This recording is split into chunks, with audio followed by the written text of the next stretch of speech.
Welcome back to the Bitcoin Layer. I'm Nik Bhatia. Today we welcome back George Goncalves. He is the head of strategy of the Americas at MUFG.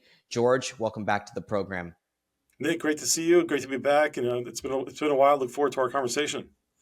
Absolutely. So George is our resident Fed whisperer. George and I were on different sides of the table when I was trading bonds, and George was doing rate strategy over at Nomura. George, we rely on him for his plumbing expertise. Plumbing is a big part of what we study at the Bitcoin Layer. Plumbing refers to the inner workings of the repo market and how banks fund themselves and how the Fed assists in the funding markets themselves and tries to keep a window around rates. So, George, let's start with the Fed. Yesterday, they cut rates by 25 basis points. They're getting closer to the three handle, but because inflation and growth are stubbornly where they are, we're getting potentially an end or a pause to the cutting cycle. What is your outlook? Yeah, look, I think yesterday was pretty revealing. It's the next phase of whatever normalization might look like for the Fed. The Fed has a number of tools and levers, as you know. Verbal guidance and forward guidance is a big part of what they do. But the actual actions that were delivered yesterday, they cut 25 bips. Delivering and concluding on the 100 bips that were kind of penciled in their forecast in September.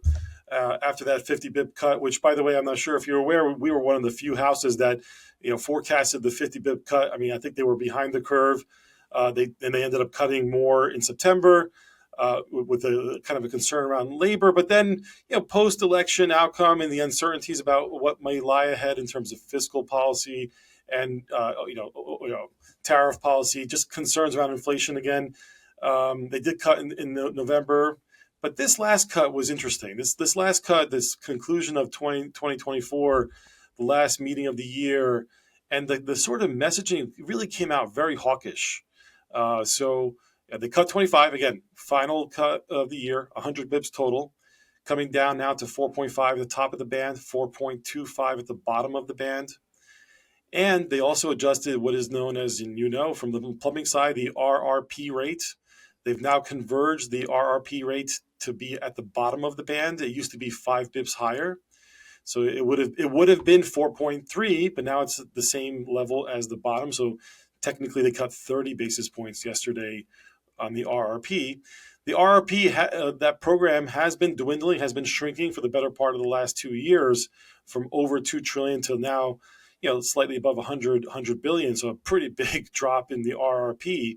And that is what allowed them to also do the other part of their monetary policy mandate and policy tools, which is managing the balance sheet. As you and your audience, I'm sure, are very well familiar. So on the liability side, they fund themselves from various mechanisms, and the RRP has been one of them. And now that program is basically like almost fully exhausted, which creates an interesting kind of not dilemma, but it's like plumbing and just kind of mechanically speaking. When do they end QT? Like, when do they finish that? And was yesterday and that adjustment down like the first kind of salvo into, hey, at some point in 2025, they're most likely going to have to end the QT because most of the shrinking of the balance sheet and the reduction of liquidity has come from the RRP coming down, but now bank reserves are also declining. And so this kind of maybe gives them an additional 3-month runway to allow the QT to stay in place for a little bit longer, but where now the liquidity draining will come from the bank side primarily. So all that happened yesterday. That's at the very top level. On the actual messaging, Powell came across slightly on the hawkish side, saying that it was a close call that they cut. That there was one dissent, and there was a number of folks that that actually put in their dots as no change for this year, which is kind of a message in and of itself because it's the last meeting of the year. So they could have gone along with everybody else, but they didn't. And then for next year, they've moved the cuts from 4 down to 2 and met the market, but then the market out-hawked the Fed even more so. So a really big, powerful move. I mean, it led to big moves in equities. As we know, one of the largest declines in equities on a Fed day. and one of the biggest moves in the 2-year rate as well. So really powerful day, big and important day yesterday.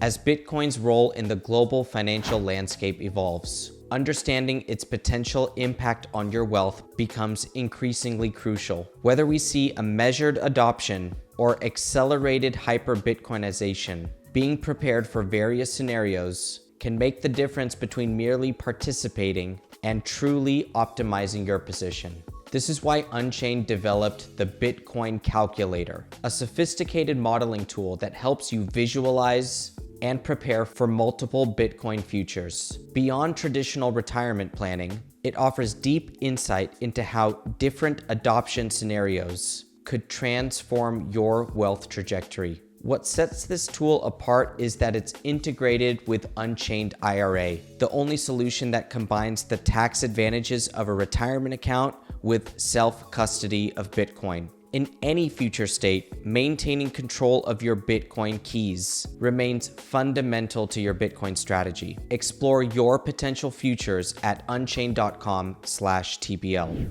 Absolutely. So George has put together a fantastic slide deck for us, and it's really an outlook on what we should be thinking about going into next year.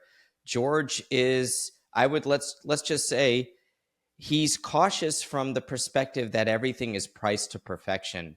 So before we get into the slides themselves, George, what is your big theme for 2025? Yeah, so for me, as a kind of a catch-all phrase or title, starting points matter. It's going to be a balancing act next year. Of course, we have a new incoming administration. I mean, we're going to get Trump 2.0, and we're getting a sense of some of the policy objectives and focus, but we really don't quite know the timing, the sequencing, the magnitude of some of these policies.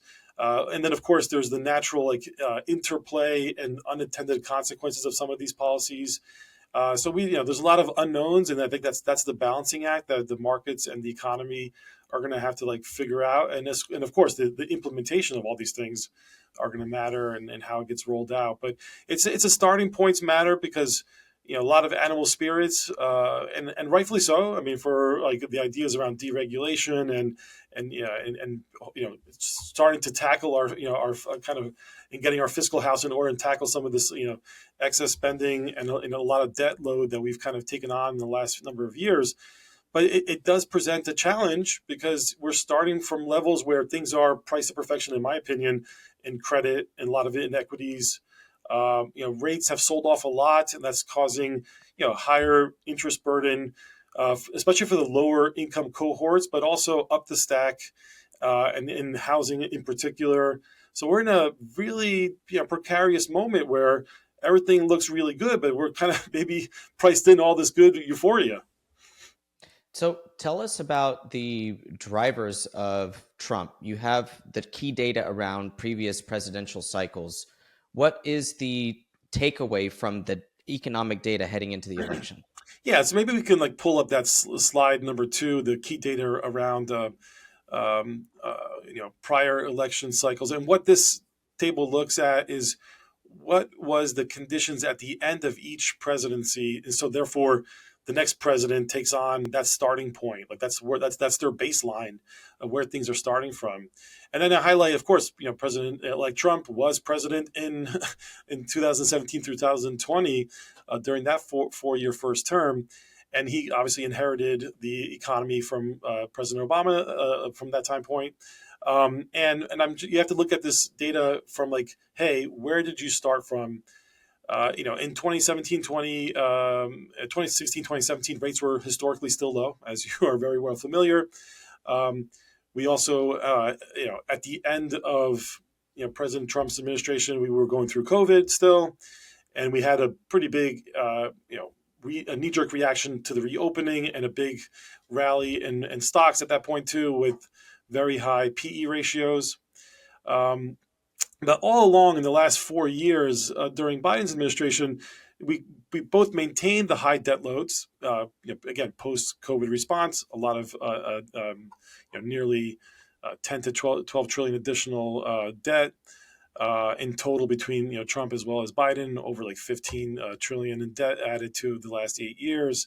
But rates now are much higher, so the debt servicing costs and what that means for fiscal flexibility makes it much more challenging. Because back then rates were low, but you had a lot more debt, so it was not as onerous to take on all this new debt. Housing affordability is at the worst conditions that it's been, like in basically historical data, as long as we have it going back, and that really kind of highlights that. Plus, really elevated equity markets, and the price level shift.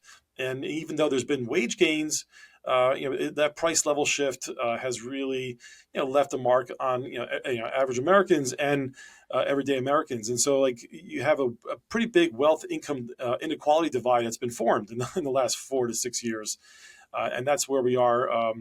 And the challenges are, you don't necessarily want to have a recession, because obviously that could potentially even widen those inequalities even further. But you also have some flexibility, or lack of flexibility, I should say, in terms of like how much you can just use the government channel to kind of address that. So if you try to move more towards a business-led initiative, does corporate America start to rehire again? Because one of the big issues this past year, a lot of the job growth has come from non-cyclical sides of the economy, and the government, right? So we're hearing from Doge and like the idea that there's going to be a cutback on both federal employment, but also government spending. Government spending has been what's been propping up a lot of this economy. Let's not sugarcoat it. It's been a lot of government spending. It's probably worth about 1% of GDP, if not more, of that total three. So a third of the growth is coming from government. So if we're going to cut that back, depending on how we do it and the magnitude and the sequence, you can slow down the economy initially. So you have to ask yourself, like, what do you do as an incoming administration? Do you take that kind of shared sacrifice, that weakness in economic activity in the beginning, and clean your fiscal house up so that you're stronger for the last 3 years? Like, that's what we don't know. Like, or do we get this, hey, we're just going to keep spending like this and then hope that business takes over and that tax cuts generates that additional activity?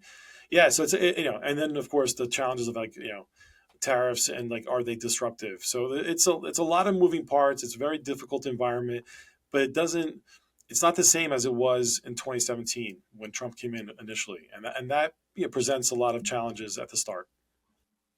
It's definitely not the same situation. I want to ask you quickly, topically, yesterday, what was your reaction to this spending bill advance, and then a hysteria over it? And then I'm just curious if you think yesterday and what happened in Washington, did it hit the radar for you? Was it something you were watching? And do you think it impacted rates at all? Yeah, and of course I'm watching it, and like, there is a binding government debt limit, kind of debt ceiling extension that comes due at the beginning of 2025, and that's why they're scrambling to kind of get something in place as a continuing resolution. Like, there's still some time, but the time is the clock is ticking down, and so there is that risk around at the start of the year. Do they have to? That's like the first priority of business, is to make sure that they get that done. And I think it's zooming out. I think it's emblematic, and maybe what we should expect, that there's going to be some really tough decisions around budgetary processes, and getting, again, like, if you have to get your fiscal house in order, you have to figure out where the spending is going. And a lot of the challenges is we don't know what's in a lot of these bills, right? They're massive bills. And so I can see why there's been some pushback, or let's slow down that process and really make sure we know what we're getting ourselves into. And it could be an example of what might happen for the first 6 to 9 months of the first year of the next administration, that they're going to really understand, like, where we're spending things on to slow it down, because that's how you can get your arms around this fiscal mess that we're in. Okay, this is a message that you want to deliver here, which is that Trump is inheriting an incredibly rich equity market with valuations that are comparably very high. So talk about this next chart here, Trump 2.0 market Yeah, valuations. Exactly. So this is also, I think, a nice way of at least comparing and contrasting where the stock markets were at the end of each term of each presidency, going back into the 1960s. And look, if you look at like where we are now, where Biden's like last couple of weeks, where the stock market is, we're at the upper end of the CAPM ratio relative to any other president cycle. There's only other one cycle that compares, and that's really the where President Bill Clinton left it towards George Bush in 2000. So basically, we're very comparable to a 99 2000 peak in terms of valuations. Now, a lot of people are going to push back and say, yeah, a lot of the companies now have earnings, and I understand all that, but you're paying up for those earnings. There's a massive multiple that is assigned to these on a backward-looking basis, and even on a forward-looking basis, market's pretty stretched. So this is even though Trump inherited also the Obama economy and the Obama stock market, it was at a much lower level. So there was more runway potential for some of those initiatives that were more pro business, pro growth. You could kind of expand on earnings. There was more runway in 2016 than there is in 2025, 2024, and that's really the point of that. It's a different zip code, and really inheriting a rich stock market. How do you keep that going, right? Because the one thing that we've found out in the last couple of years, the U.S. economy, again, one third of the activity is coming from government. The other third, if not more, is coming from wealthy Americans that are basically spending. Like the wealth effect has been a big driver of the U.S. economy. So if it's a this kind of two trick pony of like the U.S. government spending and wealthy spending is what keeping the U.S. economy running a lot faster than the rest of the world. If you take any of those levers down, then the U.S. growth will slow down to basically 1%, right, on average. And that's stall speed, which you can at any sort of kind of risk that comes from left field could force you into a recession, right? One of the main themes that we've been thinking about is how quickly financial conditions feed back into the consumer, which is what you're exactly describing. It's another way of saying is that the US economy is the stock market. It means when Yes. stocks go down, the wealth effect causes the consumer to slow now so quickly that the feedback loop is incredibly quick now. Do you have a response to that? Yeah, no, I think that's right. I mean, I think it's gotten hypersensitive and much more linked with each time that we do this. And what do I mean by we do this? We basically, whenever there is a crisis, we either do a lot more stimulus and easy money gets thrown into the system, and then it gets fed back into into the markets, which then creates the wealth effect, which then reduces savings. So then the wealthy save less, and they just kind of rely on their financial assets to kind of keep their that sort of momentum going. I don't know. I mean, I don't know what breaks that relationship, other than if there is a proper correction. The focus, of trying to broaden out and really address this wealth and income and divide really means that wages have to stay high. But if wages stay high, that's going to eat into corporate earnings, right? So we're at this stage where there's like no easy answer. We've done this multiple times of like just kind of when there's a crisis, we issue a lot of debt and we finance it, and it's stimulus money. It's Fed QE money eventually. I don't think they're going to do it, but like you don't know, and so it's this kind of in the back of the mind of everyone that there's a put out there, and therefore markets never go down, and therefore I save less and I spend. And like that psychology has been driving a lot of consumption in the U.S. And it's gotten super hypersensitive and hyper focused, especially post COVID. And the question is, like, if we get an actual correction or a malaise, is there going to be easy money? And if there's not, and if we actually do get some administration of tough love, both on pulling back on fiscal spending, less stimulus, less forgiveness of student loans. I mean, there's a whole list of things that have allowed the consumer to spend more, right? So if you pull back on those levers, does that then mean we slow down before we kind of find our footing and have a more proper kind of business-led, not government-led recovery, right? And And that's the one of the big multi-trillion questions dollar about question. that's one of the big questions about tax cuts too, is what is the knock-on effect? How wide does the deficit get? And how does that impact any crowding out? I want to push back on that equity markets are incredibly rich. Let's just take the other side for a second and say, what about the AI boom, the American exceptionalism wave, and one of the things, George, I know that you focus on is flow. I'm trying to teach the people, our readers, and the members here at TBL that flow matters more than anything. When you look at the Bitcoin price going up, it's because of flow, and that means it basically means people are buying. It means there's new money coming in, whether it's new money created, which is a topic that I've been discussing for Bitcoin related securities, or it's an actual rotation out of another security into Bitcoin. The flow shows us that money is coming into the dollar, right? DXY is going straight up these days, especially yesterday, a huge move in the dollar. So we get flow into the dollar. That means potentially flow into US stocks.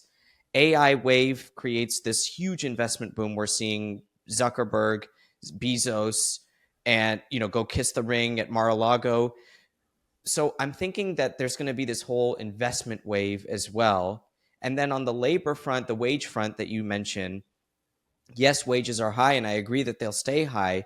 But what if the aggregate number of people employed goes down so that margins are protected at the corporate level because they have AI tools to replace the next set of labor? So I want to push back on all of these things. It's not that those are all my base case necessarily to send the stock market higher, but I am quite bullish on the stock market next year because of some of these factors. Look, those are all valid points, and I think the I guess trying to reconcile what that means with valuation and timing and the where we are in the cycle, and not to negate any of those things, because those are all going to be transformative, and they're going to and they are coming out and rolled out much quicker than other business cycles, and so it's quite possible. But it's also the narrative, right? And it's the narrative that has uh, you know fostered that environment of the U.S. exceptionalism and that capital flight into the U.S. But the question is, isn't that a lot? What drove us to where we are now, and it doesn't negate the fact. It doesn't like say that it's not going to lead to a productivity boom, and that it's going to help to kind of keep and protect profit margins, and therefore that will continue. The question is it next year's business, or is it 2027, 2028?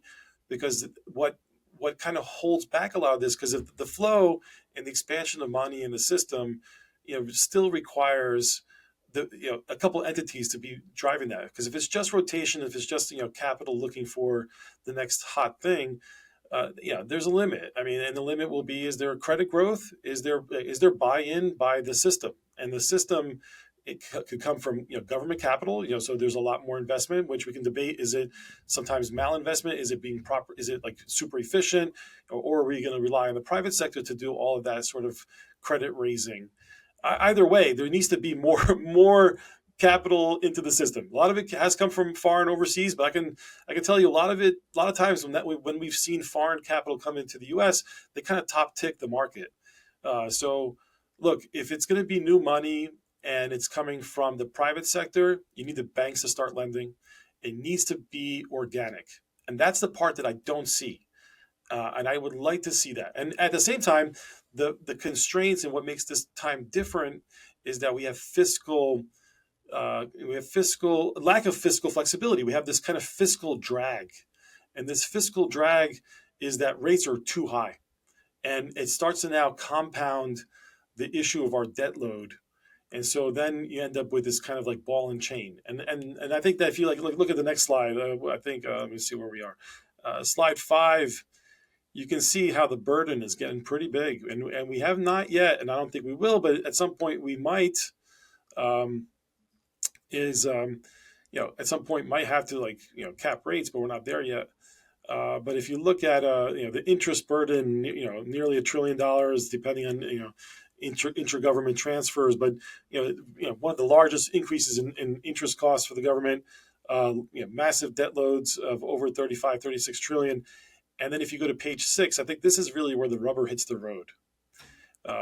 This is looking at interest expense as a percent of actual tax revenue. And that's the best way of looking at it. People that compare it against GDP, like the US government still funds itself and it receives tax revenue. And we are running deficits. We know that. So that's not a surprise to anyone. And we're running deficits that are on par to like wartime deficits of 6 to 7% deficits to GDP. The Scott Bessent plan, which will be the potentially the incoming new next Treasury Secretary, was this idea of 3% growth, 3% deficit to GDP, kind of a cap, which they plan to hit by 2028, and 3 million more barrels of oil. Let's just focus on the fiscal side, which is the deficit. Right now, the fiscal deficit, nearly half of it is interest expense. So if 6%, 7% is our running deficit annually, they want to cut it down to 3, and half of that, half of 6 is 3 roughly, right? So if half of our deficit is just interest expense, and it's only going to get bigger as like we have more debt load, and if rates stay high, then basically you have no fiscal flexibility. You have to start cutting back on spending, which really it's a hard thing to do in the U.S., and or raise other tax revenue, and maybe tariffs could fill that in, but there's some backfiring that could happen there as well.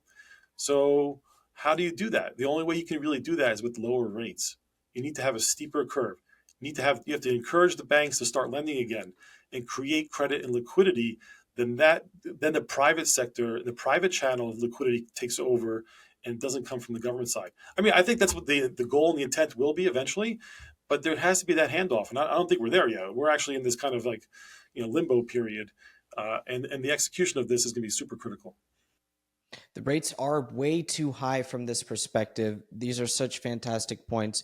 One of the, one of the nuances there is that the steep curve can only exist if rates aren't restrictive. So the Fed has to cut to steepen the curve. We just saw 2s, 5s uninvert.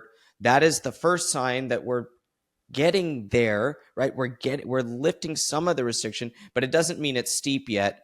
And I want to emphasize something to our viewers and listeners, George.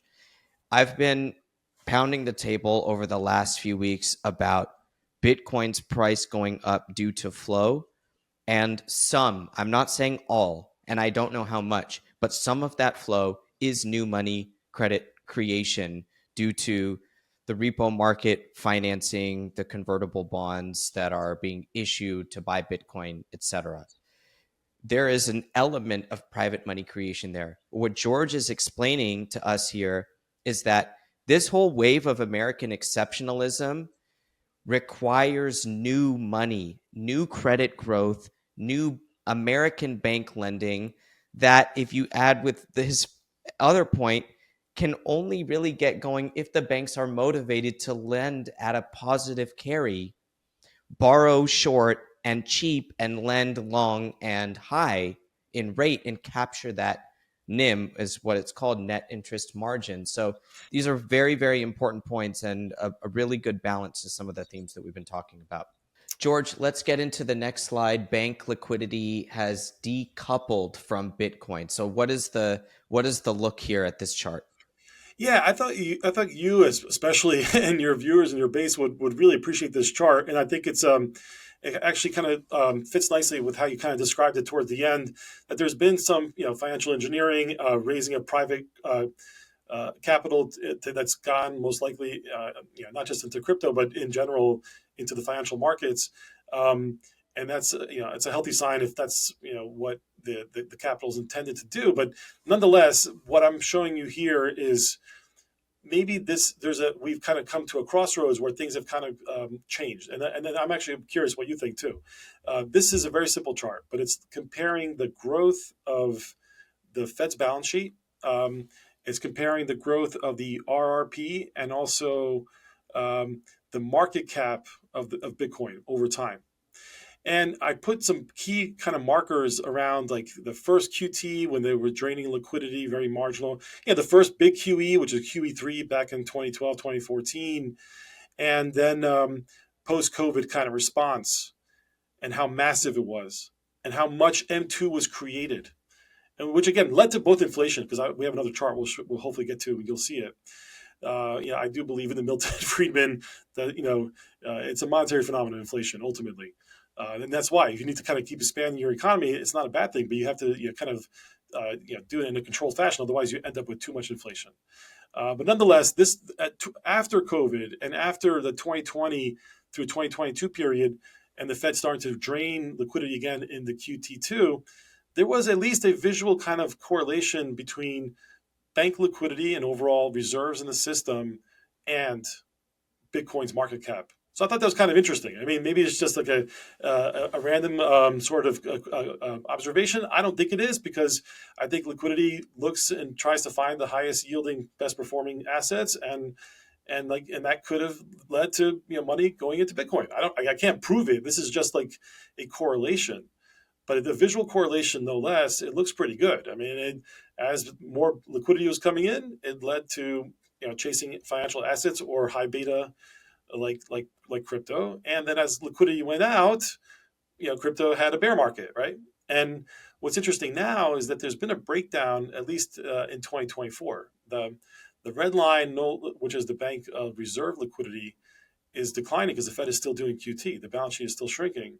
Yet the black line is diverging. So like that to me is what's new here. That and maybe liquidity no longer being that only sole driver of financial assets, including Bitcoin, and maybe it's coming from the private sector, because it's no longer coming from the kind of a government central bank liquidity connection, and or is it just a view of additional flows coming through into the asset class around the idea of hard money? I don't know. These are just like, it's a new phenomenon that's worth entertaining. And what we're working on liquidity, George, is an asset side liquidity model. So we're not looking at the liabilities of the Fed within the system. We are looking at the aggregate banking system, the asset side of the system, and the proclivity of that system to create money through collateral and the repo market. So we take a model that combines basically Fed assets, US bank assets. We're experimenting with which other global banks and central banks to include in that model, but then we're overlaying interest rates and the MOVE index. So as rates come down and bond volatility comes down, it supports the banking system's ability to leverage their treasury assets. And in that way, we're relating Bitcoin to bank asset side liquidity, which includes the size of the balance sheets, rates, and bond vol. And in that relationship, we see a really strong, our model is at about 52% correlation with the S&P. And then we have periods of the S&P and Bitcoin that have high correlation. There are periods when that falls a little bit as well due to the unique flows of Bitcoin. So that's the way we're thinking about it. We definitely see, as you stated, the private side of things being the main driver of Bitcoin right now. Whereas when the stimulus got going in 2020, we saw Bitcoin bottom when stimulus checks started to hit customers' bank accounts. Yeah, no. Look, at the end of the day, the private banking system is what ultimately will private and the just kind of they're called federally chartered banks, right? It's the banking system that creates species, that creates money into the system, and it does get lent into existence, as you know, and those loans could be either actual lending or a form of collateral type lending. And as volatility comes down, this is where you bring up some really good points, that as vol comes down, your risk appetites go up and your ability to leverage should increase.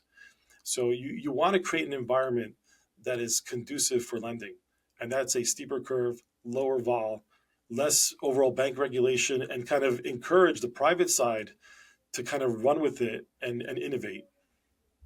It is our understanding that Besant has a liquidity forward approach to markets, and that he understands what you just stated, that lower bond vol and a steeper curve will get the private credit creation going. So this is something that we're watching closely and will this is the best reason why the Fed needs to keep actually cutting rates Yeah. despite. Yes. And can you address that, George?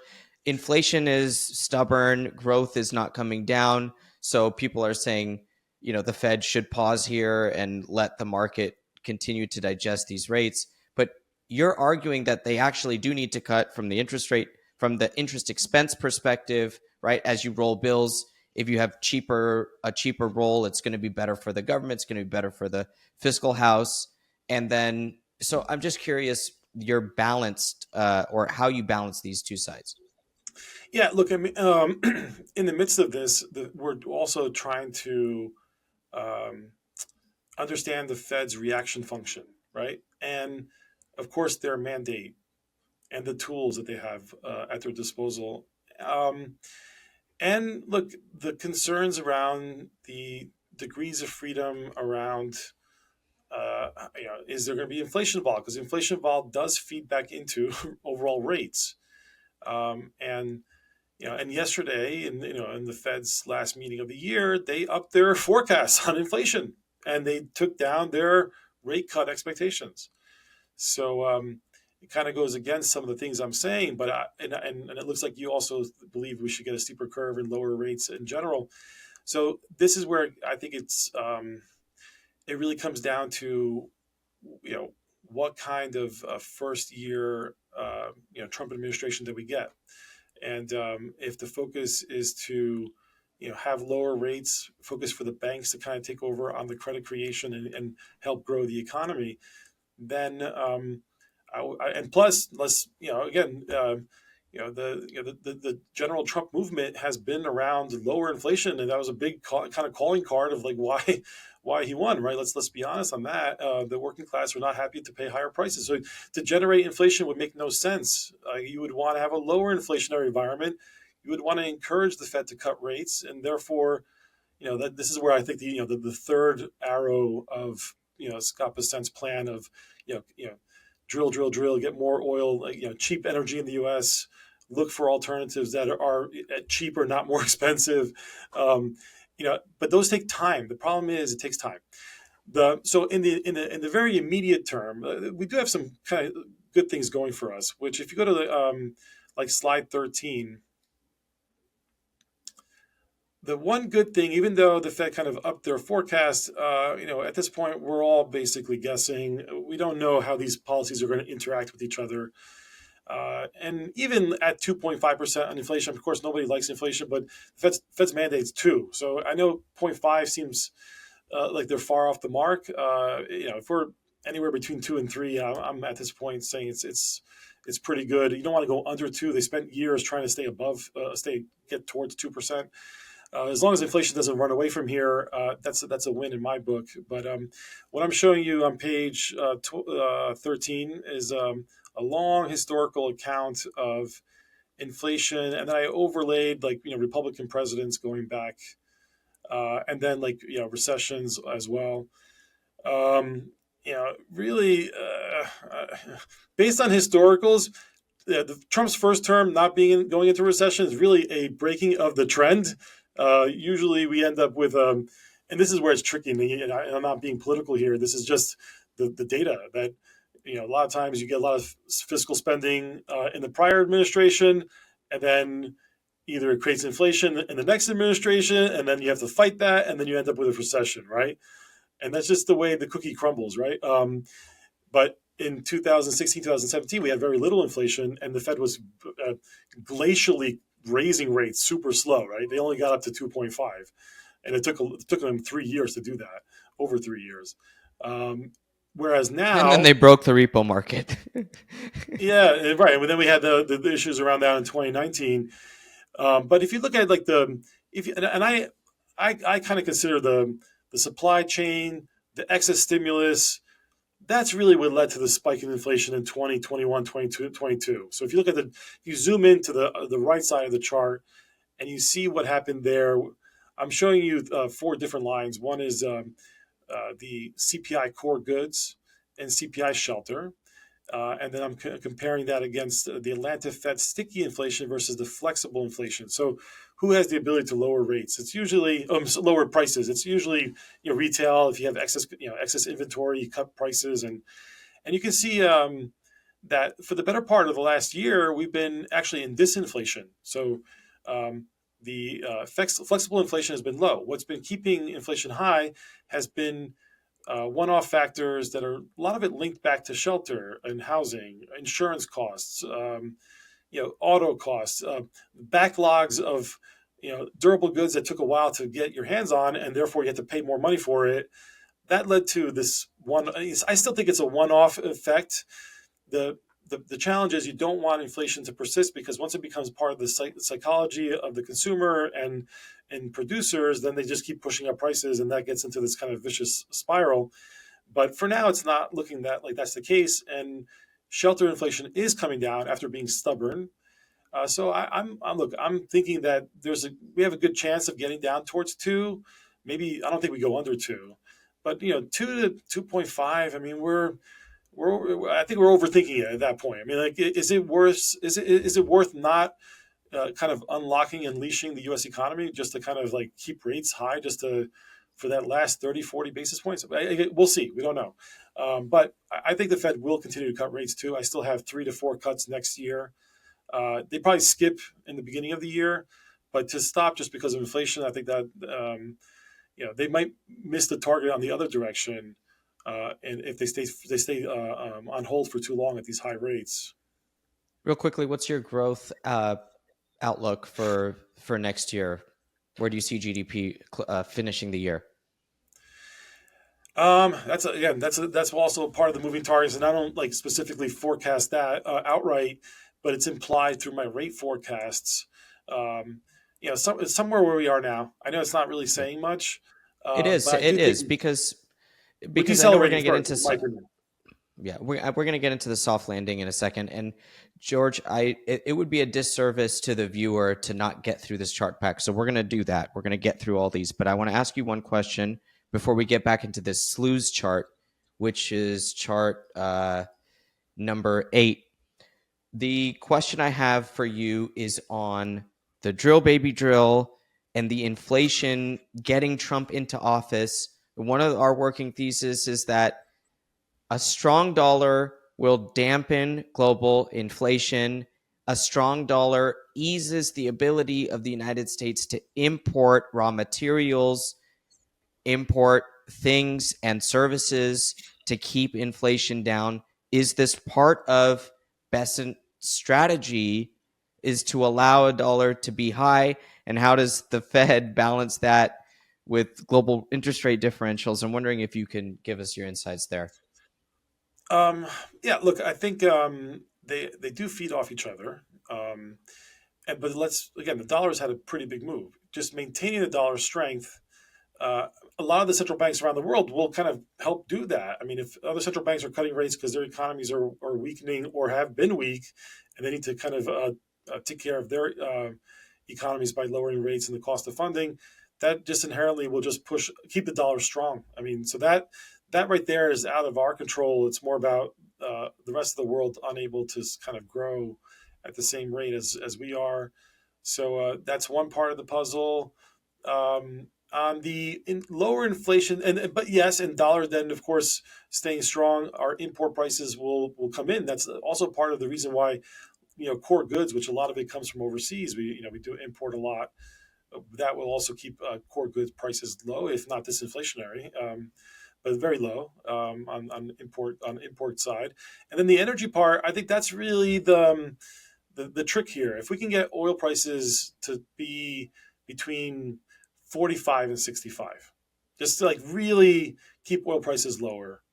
Um, that a lot of the transportation costs have also fed through and got embedded into super core inflation. So if you get like energy, if you get a kind of reprieve and really a break from the energy side, but that's going to require a number of things. I mean, it goes into geopolitics, right? It goes into like what happens in the Middle East, what happens with the Russia-Ukraine war. Like that probably is the first phase that can keep oil prices lower. Then it would have to be followed up by U.S. production. So it would have to be a two-stage process of let's hopefully address these conflicts and get a peaceful resolution and get oil prices lower, less tension in the regions, and then U.S. production higher. It's going to take a lot of negotiation, right? It's going to take like because there's a limit to where oil prices can go before they're not economical for a lot of these countries, and even for U.S. frackers too. So I think above 45, above 50, but keep it pressured lower, biased lower.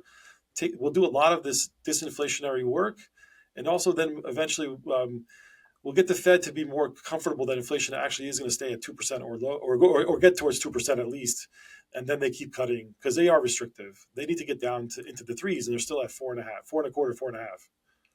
Part of our goal at the Bitcoin layer is to give people a lot of different voices. So when I ask George questions, I'm basically asking him a combination of my going thesis with the going thesis of other guests that we've had on, and maybe even the opposite side, so that we can just extract George's opinion for what it is and actually see him think on the fly, which is great and highly valuable. Let's get into this slews chart. If we can go rapid fire through some of these ones Yeah, let's so that do we it. can be sensitive to your time. Give Yeah, us let's do it an quick. overview. NFI loans are the one area of growth for lending. Yeah, up until now, that's in non-financial institutions. So it's other lending to other kind of financial institutions that are not banks. Or yeah, like the non financial side of the lending. That's been the only real growth area, um, and that's the black line that you're seeing over there. And then the red line, if you strip out this NFI lending, loan growth has been about 2 to 3%. It's too low. The U.S. needs about roughly 5. Like 5% is a sweet spot. You get bank lending to 5%, it's not inflationary, but it's pro growth. So you got to get the banks up to 5% lending, and not just to the NFIs. It has to be more broad based. That's the message of that chart. All right. If you kind of take that and dovetail it back to the chart on page 12, which brings us back to inflation, this is also kind of very similar. And I referred to this earlier. Look at that M2 money supply growth and look at the headline inflation. Look at the supply chain pressures that were happening right around the pandemic, and they're largely non-existent now. They've gone away, right? Um, you look at the money supply; it's going back up again, but it's not back to the magic level of about, again, 5 to 6%. You need to have 5 to 6% to have the kind of like this natural organic growth, where the banking system is really leading to the economic vitality. And then on the Fed, page 14, this one is my stylized version of R star. And it's a very simple kind of calculation. R star is usually represented in real terms. So I just add back inflation to see what it would look like in nominal terms. And we, in the markets and in life, we live in a nominal world. We don't live in a real world. We have to pay the all-in cost. Inflation is embedded in everything, and and we also get receive interest in the nominal terms too. Um, and so I like to think of the world nominally speaking for now. And if you look at nominal rates where they should have been, that's the red line. The black line is the nominal Fed policy rate as it historically was. And historically speaking, the Fed has been always very kind of loose, very easy. Really, they only had a time where they were basically nailed. The neutral rate was 95 to 1998. But again, this is where I'll come back to another chart. The conditions in 95, 98 are very different than now. And I know that we want to draw parallels to the US exceptionalism, the AI, to the technology revolution of Internet 1.0, and that really what set things off. And that was the mid 1990s. The mid 1990s, US had 30% debt to GDP. Now we have 120% debt to GDP. And so that's where that interest rate channel really plays a big role in my thinking. I mean, the last time I was on your show, I said, yeah, we can't handle 5%. And guess what? We didn't handle 5%. We couldn't keep rates higher. And all these no landers and everyone saying soft landing, we can handle high rates in the US. Like, no, an inverted curve and in high rates is going to short circuit and really potentially curtail the cycle. So why do that, right? But that was really the only time that we actually had a soft landing that the Fed nailed where rates should be. Historically, rates are usually lower than where they should be, like from a R star perspective. And at this point, they're still restrictive. I think at least 100 basis points restrictive, which is why 3 to 4 more cuts is probably what's necessary. All right, so now let's go back to this other chart, which talks to that point, page 10. This is a chart that goes back into the 60s, and then there's a table underneath providing the conditions of the last 3 soft landings that we've had post World War II. It was in the mid to late 1960s. It was in the mid 80s and then the mid 90s. Those are the 2 soft landings that took place. And what is a soft landing? I mean, a soft landing is the Fed hikes rates to address inflation or to kind of cool down the economy. And then afterwards, they do minor adjustments to rates and the economy avoids a recession. That's a soft landing, right? You tighten monetary policy, but you don't break anything. And so there's really only 3 times this has happened historically. It was in that late 1960s environment. They cut rates. The red line, so the purple line is the Fed funds rate. The red line is the unemployment rate. So using the jobs market as the ultimate barometer that they don't break anything. They managed to raise rates, but the economy is still fully employed or getting better over time. In the 1960s, they raised rates, they cut rates. The unemployment rate kept going down. It was a strong economy. It was robust and resilient on its own. Mid 1980s, we had just defeated inflation. The Fed, though, was kind of nervous about inflation in the early 80s, and they hiked because they saw some signs of it. Then they quickly cut more than what they hiked, by the way. That's the purple line. And all throughout that time period, the unemployment rate was going down and down and down. It never went up, really. It just kept improving. And the same thing happened in the 1990s. They raised rates in the mid 90s and up until the recent hiking cycle. That was one of the most aggressive hiking cycles. Was the 94 to 95 cycle, really fast, 300 basis points. But the unemployment rate kept going down and down and down. It actually kept going down even after they went on pause. We don't have those same conditions right now, and that's the part that this is where the risk could be, where that the unemployment rate is starting to go higher. It's still low by historical standards, but it's going in the wrong direction. And if the unemployment rate continues to head higher, and there is some question, which I've been all over this for over 18 months, on the accuracy of the jobs data. Like, how accurate is it, and which data set should we look at, and is it really telling the true picture? So if the unemployment rate is heading higher, and if there's even more revisions that happen next year, and we end up finding out that the jobs market isn't as resilient or robust as what we were told for the last year and a half, unemployment rate going up is inconsistent now with all the other soft landings. And we also did not have inverted curves back then, which was choking off this kind of credit formation. So that's why I feel like this is not the same. The starting points matter. That the high debt loads, the fiscal drag, the inability, the rates will kind of cut back on spending somewhere at some point. And I think it is. All this is different than what we saw in the 90s, the 80s, and the 60s. That means the Fed has to also participate. They have to steepen the curve. Can you talk about Japan? You have one final slide here on Japan. Sure. And this kind of matches up towards why you and I are big followers of the plumbing, and we understand the global banking system is interconnected. It's not just a U.S. banking system. More so when it's the dollar reserve currency is the main fungible collateral that is what creates the payment rails throughout the system. That we need to watch global markets, not just the U.S. markets, and understand global central banks and understand how money flows throughout the world. So this is a simple chart, but it's comparing the U.S. policy rate versus the Japanese central bank's policy rate, which basically since the late 90s, early 2000s, Japan has not really raised rates. They tried a few times. But it's really, it's been basically a zero rate policy for the better part of multiple decades. Very, very low rate ZERP or very low rates policies out of Japan, and so that means that a lot of lending on the back of this cheap financing out of Japan took place, and so the bottom half of that chart is the real cost of rates in Japan versus the real cost of rates in the US.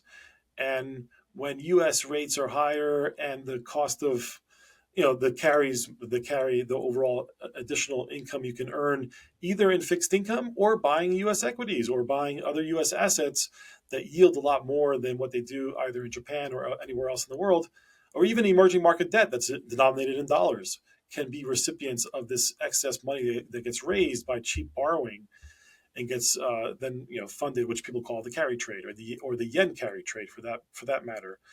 Whenever that spread has, at least historically for the last 2 or 3 times, has gotten historically wide, and there's some policy divergences, there's risks around liquidity issues globally, and that could lead to you know uh, reduction of positions. If your asset now is starting to go under your loan value, you have to you're going to get margin calls. You start to get higher funding costs, and this really matters now because Japan for the first time is trying to raise rates. So the cost of that funding is becoming less cheap versus the past, and the Fed is cutting rates, but maybe not cutting as much as we thought they would. If the Fed had cut rates more, then this spread would compress faster. And it's not. Maybe the Fed's going to take longer. Maybe they're going to be on pause for longer than I expect. I think the Fed could come back and cut in March, but what if they only come back in May and June to cut after they see the first 100 days of the next administration and how their policies impact the economy and inflation? We don't know, right? So we are at this interesting crossroads where other central banks are going to have to start to cut rates, but Japan is raising rates, or at least trying to. So this is going to be a big story for next year, and we got a glimpse of that in August when we saw the sort of big volatility. So obviously I watch this very closely, and I think it's one example. You can do a similar sort of analysis on the euro and other currencies, but this policy divergence is rare, and it usually doesn't last for too long. George Goncalves, Head of Strategy for the Americas at MUFG. George, thanks for joining us, and we'll catch you guys next time.